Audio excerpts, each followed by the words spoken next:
Three things just happened, and almost no one is connecting them.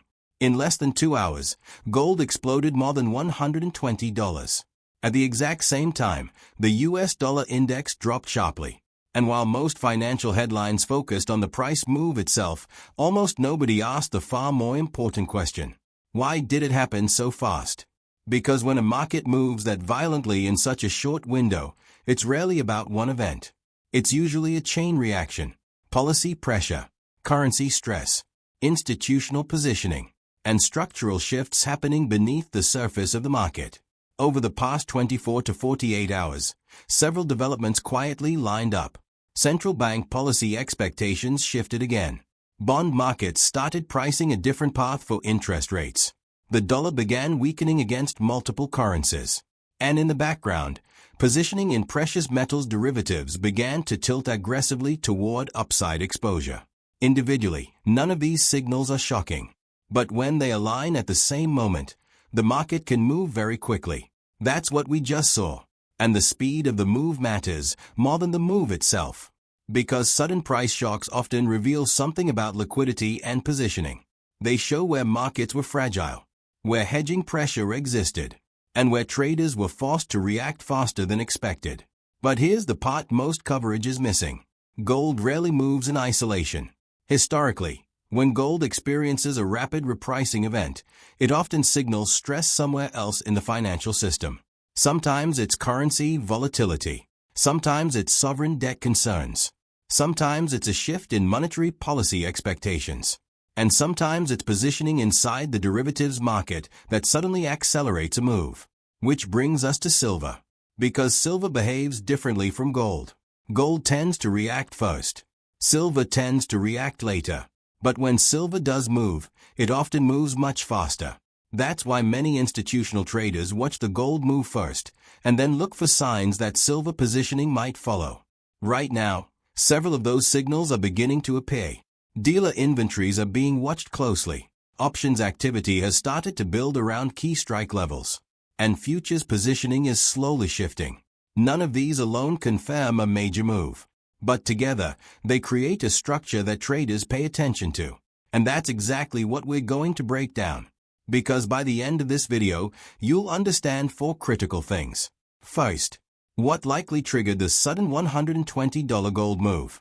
Second, why the dollar's decline may be more important than the gold rally itself. Third, what signals institutional traders are watching in the silver market right now. And fourth, why the relationship between policy decisions, physical demand, and derivatives positioning could determine where precious metals go next. Not in theory, but in actual market mechanics. So instead of just looking at the headline, let's look at the structure behind it. Let me show you why this move happened and why some analysts believe it could be the beginning of a much larger shift. Policy, our government's signal. To understand why gold moved so violently, we have to start with policy. Because in the precious metals market, policy is often the first domino. Over the past several trading sessions, the bond market began quietly repricing expectations around interest rates. Treasury yields started drifting lower, not dramatically, but enough to signal that investors were adjusting their outlook for monetary policy. When yields fall, the opportunity cost of holding gold decreases. Gold doesn't produce income. It doesn't pay dividends or interest. So when yields are high, capital tends to flow toward bonds instead of metals. But when yields begin to soften, the equation changes. And that's exactly what started happening. Institutional traders began pricing a scenario where central banks may not be able to maintain restrictive policy for as long as previously expected. That shift may seem small. But in macro markets, small shifts in expectations can produce very large price reactions. Because markets don't move based on current policy. They move based on future policy expectations. At the same time, currency markets started sending a second signal. The US dollar weakened across multiple major pairs. When the dollar falls, commodities priced in dollars typically rise. Gold and silver become cheaper for international buyers, which increases global demand. But again, the speed of the move matters. Currencies usually move gradually. This time, the decline accelerated quickly, which suggests something else was happening beneath the surface. Liquidity. When liquidity in currency markets shifts rapidly, it can cascade into other asset classes. Large institutions that hedge currency exposure often rebalance positions simultaneously across commodities, bonds, and derivatives. That creates sudden cross-market pressure. Gold happened to be directly in the path of that pressure. And once price began rising, the move started triggering something else. Positioning. Miners signal. One of the most overlooked signals in the precious metals market comes from mining companies. Mining companies operate on the front lines of the commodity cycle. Their earnings reports often reveal subtle shifts long before price charts do. Over the past several quarters, many major producers reported something interesting. Their realized selling prices were sometimes slightly below benchmark spot prices. At first glance, that seems contradictory. If gold and silver prices are strong, miners should benefit immediately. But that's not always how the industry works. There are two possible explanations for this divergence. The first is hedging. Some mining companies lock in future prices through forward contracts to stabilize revenue. If the market rises after those contracts are set, their realized price can appear lower than the current market. The second possibility involves delivery timing and refining bottlenecks. In periods of strong physical demand, refining and transportation networks can become congested. That can create temporary pricing discrepancies between physical sales and benchmark futures prices. Both explanations are plausible. But the more likely scenario recently appears to involve hedging behavior combined with cautious corporate strategy. Many miners remain hesitant to aggressively expand production or remove hedges until they believe the price environment is sustainable. That caution tells us something important. The industry itself may not fully trust the durability of recent price moves yet. And that hesitation creates a feedback loop. Because if miners are slow to expand supply while demand rises, the market tightens. And tightening supply conditions often amplify price volatility. Physical market evidence. Now we move from corporate signals to the physical market itself. Because futures markets can move quickly, but the physical market reveals whether demand is real. Over the past year, several indicators in the physical silver and gold markets have attracted attention. Precious metals dealers in multiple regions reported increased retail interest during periods of market volatility. Premiums on certain bullion products occasionally widened during strong price moves. And in some cases, delivery times for specific items extended slightly during demand surges. None of these signals alone confirm a supply shortage. It's important to be precise here. Temporary dealer delays often reflect logistical factors rather than structural shortages. Inventory may exist within the broader market, but require time to move through distribution channels. However, what matters is the trend. When retail demand rises at the same time institutional demand increases, the market becomes more sensitive to shocks. Industrial demand adds another layer. Silver plays a role in multiple industrial applications including electronics, solar panels, and advanced manufacturing. When industrial demand remains steady while investment demand rises, total market demand becomes more complex. And complexity increases volatility. That doesn't guarantee a price explosion, but it does create conditions where price movements can accelerate faster than expected. Derivatives of futures options pressure. Now we reach one of the most important pieces of the puzzle, the derivatives market. Futures and options markets are where large institutions manage risk, speculate, and hedge exposure.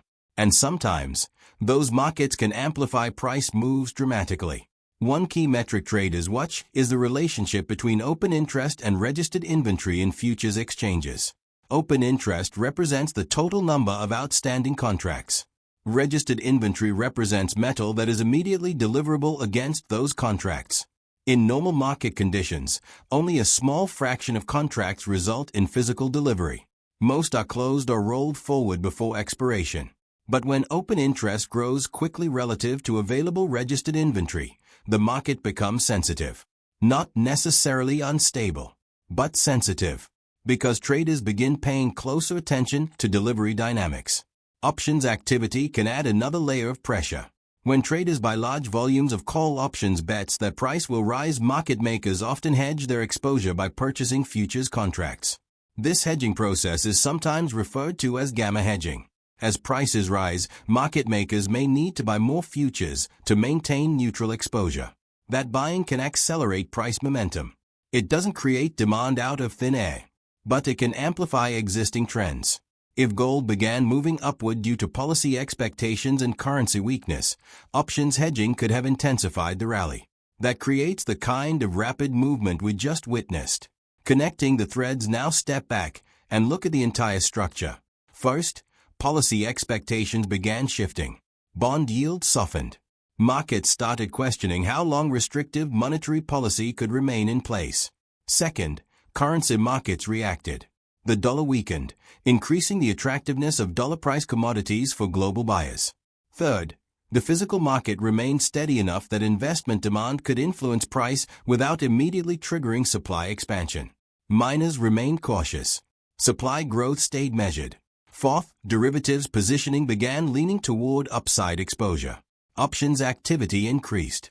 Hedging flows likely accelerated once price began rising. Individually, none of these factors guarantees a massive precious metals rally.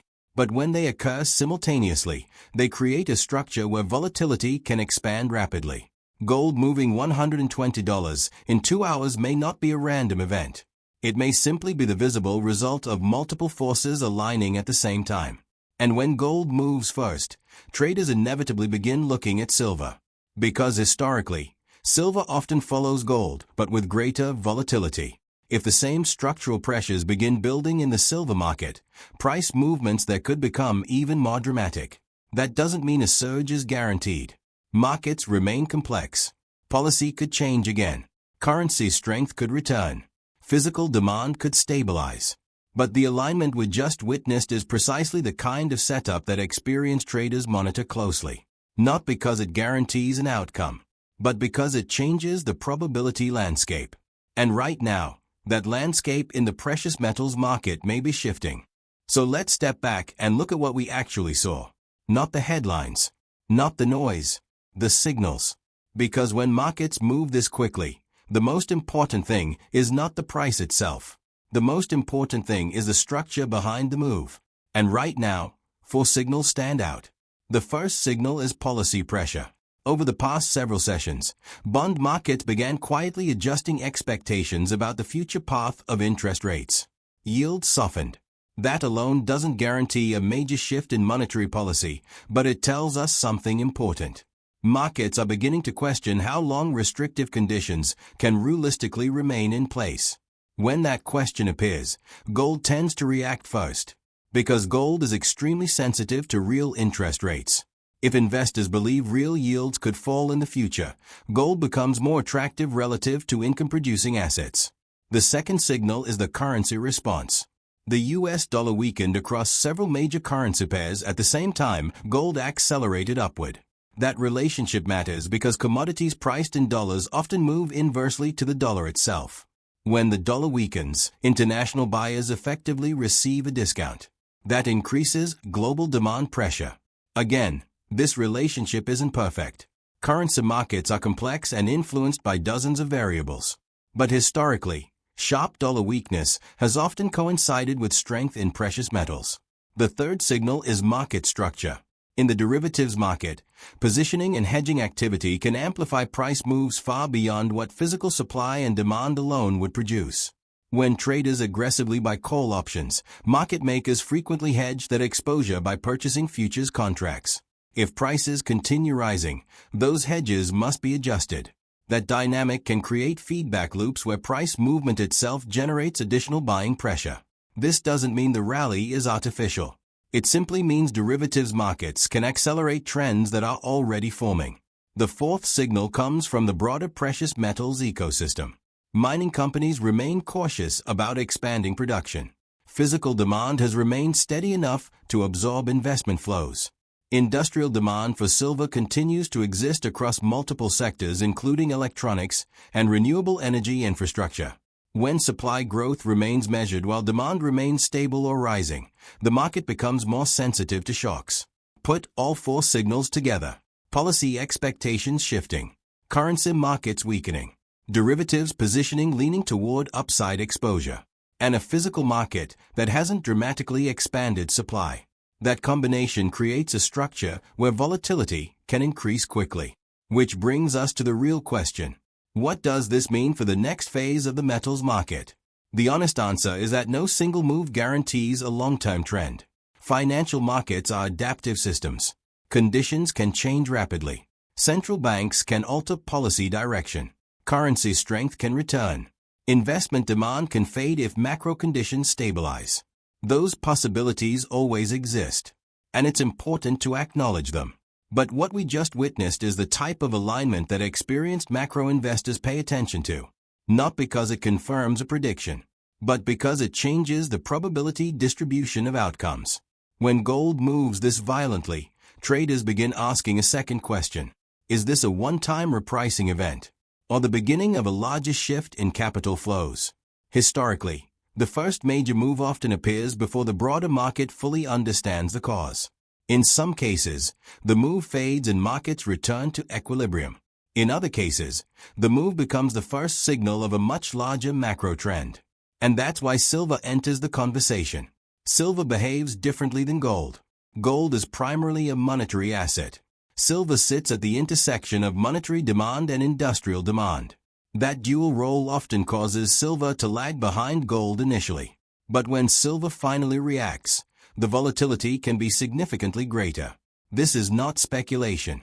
It's a pattern that has appeared repeatedly across multiple commodity cycles. That doesn't mean silver must surge next. Markets don't follow scripts.